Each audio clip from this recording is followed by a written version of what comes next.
Ahoy there, YouTube! I'm back again today for another game review. Today I'm very excited to check out Greed, the hottest game on dice, whatever that means. This is ages 7 to adults. It goes up to 6 players, so I think it's 2 to 6 players. It'll take about 15 to 25 minutes to play. And Greed, the hottest game on dice, the hottest game on dice. What the hell does that mean? I think the hottest game of dice? That makes more sense. But anywho, in Greed, this is a very simple press your luck style game in which you're going to be rolling 6 dice, hopefully getting D's and G's and spelling greed and getting 3 of a kind and doing all sorts of different things like that. However, the game does not play how you think it's going to play. It's not your typical dice rolling game where you can use things from this turn and this turn to combine them together to score a whole bunch of points. No, you have to do everything in one roll and then keep points at the end of each roll, or else you bust out and you get no points. It's a little bit more confusing without showing you the dice, but let's open it up. I'll show you how it works, and then I'll tell you what I think. Alrighty then, we're going to take a look at what you're going to get inside of Greed, the hottest game on dice. So first and foremost, we have our handy dandy rule booklet. It's just this. On the back, it is extra score sheets. Well, score sheets, let's just say, and French. And overall, the rules are very well done. They should have you up and running in no time at all. I will say, if you play this game, make sure you read the rules a little bit carefully, because the game does not play how you would think it would play. So in Greed, what you're trying to do is you're trying to be the first person to get to 5,000 points by scoring points on your turn in a variety of different ways. So these are the different ways that you could score points. You're going to do that by rolling all 6 of the dice and then keeping any dice that score you points. Not that work towards score you points. So I couldn't keep, so for instance, 2 black E's and be done with my, and roll again. No, I have to at least keep points. So I could keep this G, I could keep the D. So let's show you how it works. So rolling up the dice, and what do we have? We got GR. This is a good start. No, not a particularly good start, because the other big thing is you can't work towards something. So I can't keep, for instance, say this black E and say, yeah, I'm working towards 3 of a kind of E's. No, you have to roll 3 of a kinds of E's right now. So right now, the only points that I really did score was 100 points for this D if I want to keep it. And then I could keep these other 2 G's for 50 points a pop, but that's not really worth it. So I'm actually just going to hold on to the D and then roll the other 5 dice. So let's see. Ooh, we have 2 more D's. And remember, these are all separate, so it's not like I'm working towards 1,000 points. That's just 300 points right now. I could make it 350, but I will not. So then I'm going to roll 1 more time. Now, eventually what is going to happen is you are going to come to a scenario where either you're going to hit 500 points, because you have to hit a 500 point threshold in order to stop. It's a press your luck style game. So right now I'm at 300, 350 with this G, but I can't stop. I have to keep going. But once you get to the 500 points, I think I said 300 points before, but it's 500 points, then you can stop if you want. Right now I cannot stop. So I would bust in this particular scenario, because neither of these are going to get me any points, the R or the money symbol. So I would mark down a 0 and my turn would be over. Let's check out the next person's turn and see how they go.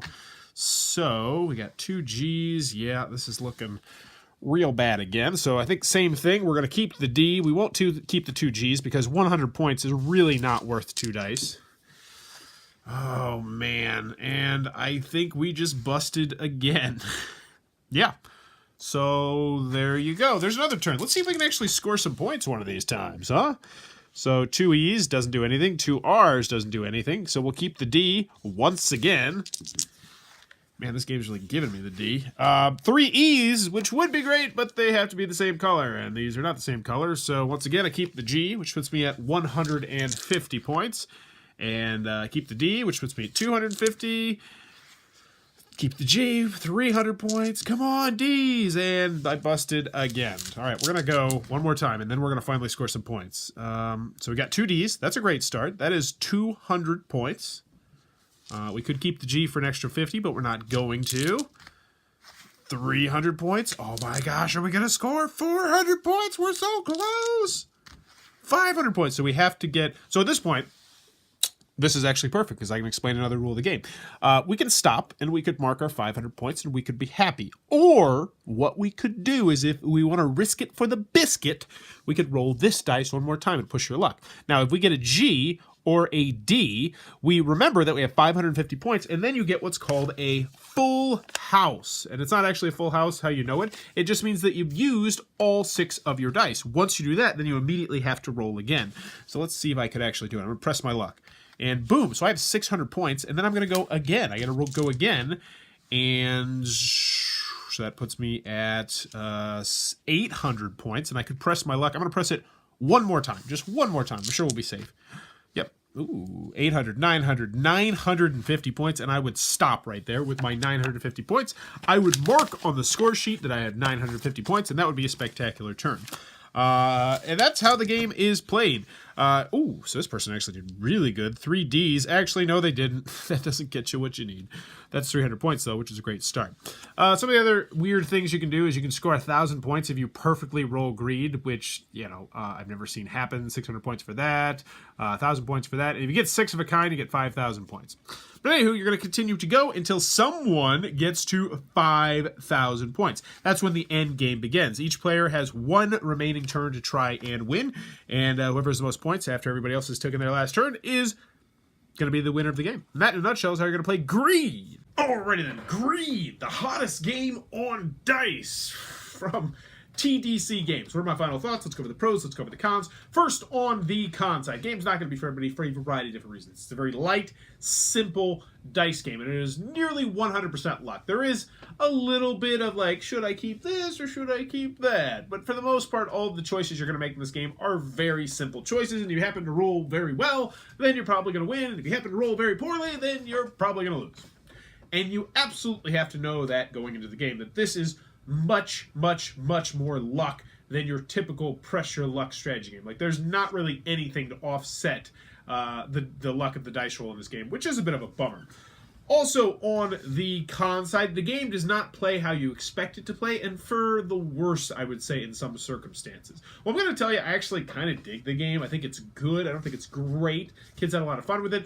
I didn't like the fact that you couldn't combine, you know, things from turns and work your way up to certain things. And I might house rule it eventually to make it that you can do that, because otherwise it's like nearly impossible to just randomly roll greed or get 6 of a kind or something like that. But if you did do that, I think it would add like those big stand-up dice moments, like, oh man, I'm totally going to lose this game, but you know what, if I get 6 of a kind this turn, then I can totally turn everything around and win the whole game. And those are fun moments, especially in pressure luck dice games, especially in 10 to 15, 20-minute pressure luck dice games. But the way this dice game is designed, it doesn't allow you to do that, which is a little bit of a bummer, and it can make for anticlimactic endings, because the game doesn't immediately end when somebody gets to 5,000. Everybody else gets 1 more turn, which I like, but I feel like more gamery elements, more strategy elements could have really bumped this game up. Any other cons I have with the game? No, you have to know that it's nearly completely luck. Moving on to the pros, I played Greed for the first time in class, and I had high hopes. High hopes. I really like pressure luck dice games. The kids in my class really like pressure luck dice games. And this apparently is the hottest game on dice, whatever the hell that means. And I was excited to play the game. And we played it the first time, and I was like, ugh, this isn't that good. And then the kids really liked it. And they're like, can we play again? And I was like, yeah, I'll play it again. And then it started to grow on me a little bit. The little things in the game, which I mentioned in the cons, how you can't work towards things, actually kind of sped up the game a little bit, because sometimes your turn would just be over. Oh, you didn't roll any Ds or Gs or 3 of a kind, your turn's over. And it just kept things going by fluidly and quickly, and I did enjoy that. Also, there's always, you know, with pressure luck dice games, I love pressure luck dice games like this, because it's like, oh, I just had a lucky roll and I just got 1,000 points. Just bam, like that. I also like the concept of the full house, because even if you're down by, say, 2,000, 3,000, 4,000 points, you get yourself a full house, you could pick up 1,000 points pretty easily, you know? And we had scenarios where kids would string together, say, 2 or 3 full houses in a row and make miraculous comebacks, or just absolutely win the game by doing that. And that sort of thing is fun in a pressure luck dice game. So there you go. That's what I would agree. Is it a great game? No. Is it a forgettable game?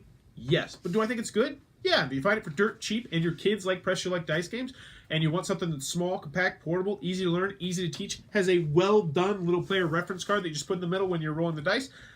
Yeah. So I did enjoy Greed. I think it was best at, say, 3 or 4 players. I did try playing it once. I think either 5 or 6 player count. It was a little bit too long between downtime.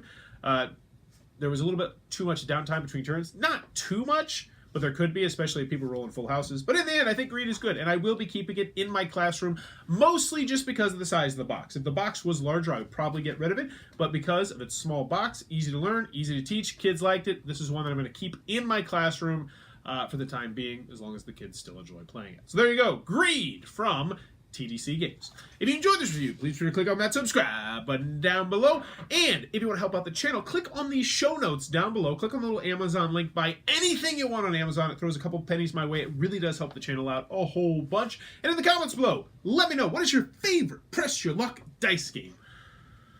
Favorite Press Your Luck dice game? That is a tricky one. I think my favorite Press My Luck game ever, not a dice game though, is Clank. I really do like that one. But I think Press My Luck dice game, I might have to go with Zombie Dice. Zombie Dice with the Santa Claus expansion. The Santa Claus and the Jock and the Cheerleader expansion. Off the top of my head, I think that is my favorite Press My Luck dice game. I've probably played that 100 to 500 times, somewhere in that wide gambit. But let me know in the comments below, what is your favorite Press Your Luck dice game? And as always, thanks for your time, YouTube.